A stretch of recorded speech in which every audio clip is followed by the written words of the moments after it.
খুব বেশি দিন না, মাত্র ৯ মাস আগেই লোকটার প্রোফাইল তার স্ত্রীর সাথে চমৎকার সব ছবিতে পরিপূর্ণ ছিল, সবাই তাদের ছবিগুলোর বেশ প্রশংসা করত। আমারও ভালো লাগতো তাদের আনন্দময় মুহূর্তগুলোর ছবিগুলো, কেন জানিনা মানুষের আনন্দ আমাকেও মাঝেমধ্যে বেশ আনন্দ দেয়।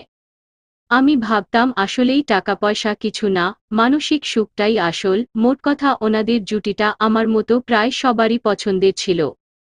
আজ হুট করে ওই লোকটার প্রোফাইলে গেলাম এবং খেয়াল করলাম পূর্বের সেই সব ছবির একটাও তার প্রোফাইলে অবশিষ্ট নেই। সব মুছে ফেলেছেন। আরও অবাক হয়ে খেয়াল করলাম অন্য এক তরুণীরা সাথে লোকটার রোমান্টিক মুহূর্তের কিছু ছবি। এমন ২০-৩০টা ছবি পাওয়া গেল। মেয়েটার হাতে মেহেদি। লোকটা আবারও বিয়ে করেছেন এবং তিনি নতুন এই তরুণী স্ত্রীকে নিয়ে বেশ সুখেই আছেন। ছবিগুলো যেন সেই সাক্ষ্যই দিয়ে যাচ্ছে। সব পোস্ট পড়ে যেটা বুঝলাম যে উনার সাথে উনার পূর্বের স্ত্রীর সাথে কোনো এক অজানা কারণে সম্প্রতি উনার ডিভোর্স হয়ে গেছে।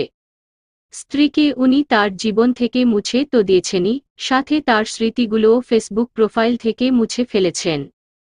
কিছু সময়ের জন্য না হয় ধরেই নিলাম ডিভোর্সের সমস্ত দায় লোকটার স্ত্রীর ছিল। তাই বলে কি এত সহজে একটা মানুষকে জীবন থেকে মুছে ফেলা যায়? যার সাথে আপনার এত স্মৃতি, এত আবেগ জড়িয়ে আছে, চাইলেই মুহূর্তেই তাকে ছুঁড়ে ফেলা যায়। চাইলেই কি অন্য কাউকে আঁকড়ে নতুন করে বেঁচে থাকা যায়? স্বামী স্ত্রীর ভালোবাসা কি আজকাল ব্যবহৃত টিস্যু পেপারের মতোই গুরুত্বহীন? জীবনে চলার পথে কতই না ভুল করা হয়, সব ভুলের জন্যই কি আমরা শাস্তি পাই? তাহলে কেন আপনি আপনার পছন্দের মানুষটাকে এই নষ্ট সমাজের আবর্জনায় ছুঁড়ে ফেলে নিজে আবার অন্যকে নিয়ে সুখী হবার ভান ধরেছেন? আমরা শুধু একে অন্যের প্রতি অভিযোগ করতে পারি, অন্যের দোষ ধরতে পারি, তবে প্রিয় মানুষটার জন্য সামান্য স্যাক্রিফাইসেই আমাদের যত অনীহা।